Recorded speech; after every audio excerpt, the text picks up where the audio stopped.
O sonho da casa própria tem ficado para trás no último ano aqui no Rio de Janeiro.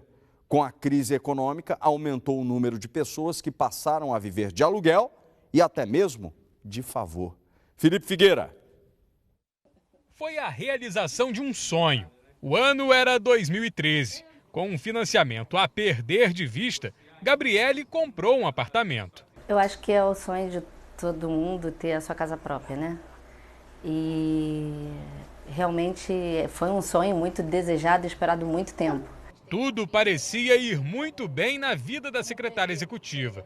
Mas o desemprego e a instabilidade financeira obrigaram a Gabriele a interromper o sonho, deixar o tão festejado apartamento próprio e, junto com a filha Luíse, voltar a morar na casa dos pais. A prestação muito alta, desemprego, não é só a prestação do apartamento, tem as contas mensais, né? Não daria para se manter a casa, manter a vida, e aí o jeito foi voltar para a casa dos meus pais. Já são quase 2 anos e meio sem conseguir pagar as prestações do financiamento ou vender o imóvel. Uma dívida que hoje ela estima estar em torno de R$130 mil.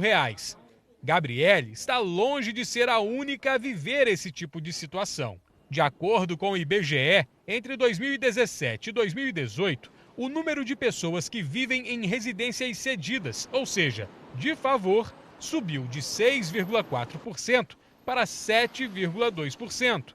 No mesmo período, cresceu a quantidade de gente morando de aluguel.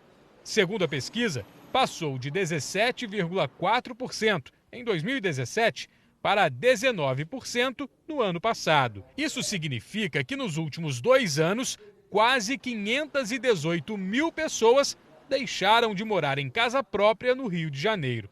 Este especialista em finanças acredita que existam outras razões para isso, além da crise econômica e do desemprego. A educação que a pessoa deveria ter na parte financeira é que seria o principal desse processo. Porque uma casa própria, por exemplo, ele é um sonho que a pessoa tem e automaticamente ela tem que financiar. Então, quando ela recebe o salário dela, ela deveria, por exemplo, separar uma parte para que ela desse de entrada. Para encarar um financiamento a longo prazo, como o de uma casa própria, planejamento é fundamental. Porque são etapas, por exemplo, no financiamento imobiliário. Você tem as chaves que você tem que pagar, você tem aquela despesa inicial. Se ela pegar, por exemplo, um imóvel na planta, ela tem que ir pagando valores, daqui a pouco esse valor aumenta quando ela for fazer o financiamento. Não adianta você se comprometer com algo que você não vai conseguir cumprir.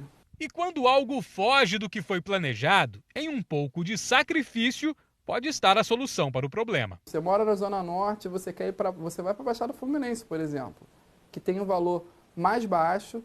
Claro, você tem um problema da distância, né, dependendo de onde você trabalha. Mas aí tem o outro lado, você vai se adaptar e o custo é menor para você.